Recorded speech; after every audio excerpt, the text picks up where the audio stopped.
What's going on, guys? Today we're going to be repairing the glass of a McIntosh C32 stereo preamplifier.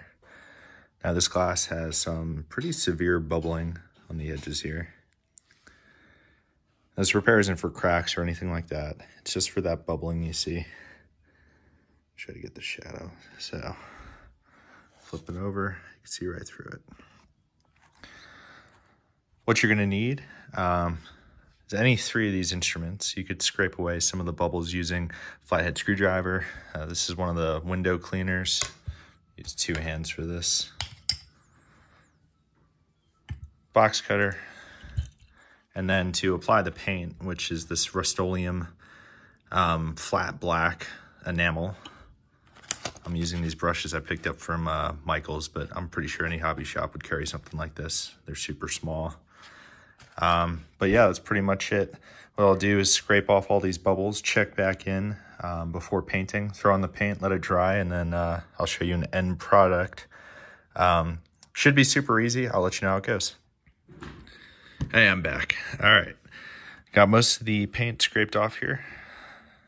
And I'll show you what I did here in a second. I did miss some spots, and that was done intentionally. If you can see the bubbling above the expander there.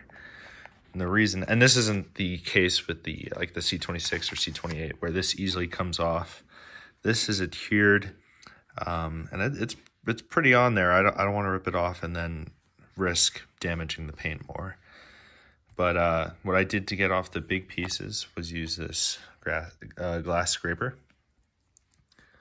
And then for finer detail pieces, I had a lot more control using this flathead. For reference, it's a size 3. Next step is to get the paint on, and I'll check back in with you. Here we are, post paint. As you can tell, it's still wet. I definitely slobbed it on there, but there's a reason behind that. After the first coat, I found that using a flashlight will expose any areas that are thinner, because this paper, this white background wasn't cutting it.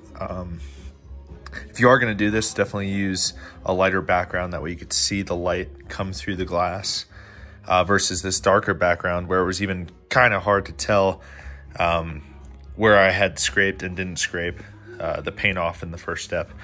But the next step is gonna be to throw this onto the C32, turn it on, and see how she looks. And here's far from the final product. Right now it's missing the metal brackets, which I have off to the side. I'm gonna either clean them up or spray paint them, depending on how they look or turn out after I clean them up. But as for the glass, there's some stuff that I don't love. You could clearly see that line. At nighttime, you're not gonna really notice it.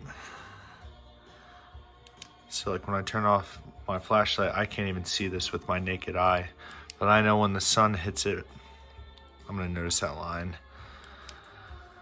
Like I said, this project is far from complete. Sorry about all the fingerprints, but I'm gonna take this unit back apart. We have a couple more parts coming in. And a quick note about the brackets that surround it. What you're gonna wanna do, regardless of painting, is to remove them, and then to remove this adhesive strip here and replace it with a new one, and that'll help cushion the glass and protect it, because it's interesting that the bubbling tends to follow this line pretty perfectly. I know it's mostly from heat in the lamps, but I found that bubbling on this and all the other units that I have, that MC2505, and even this 2105 before I got the new glass had bubbling that was all close to this border here. One thing to note, might be hard to tell, but this 2105 has a remanufactured glass from McIntosh. It was kind of expensive. When I turn it off, the quality doesn't feel like it's there anymore. This lettering was gold in the original, and the colors were more intense when the unit was turned on. And even the way that the light diffuses here looks different. It's kind of hard to tell on this camera.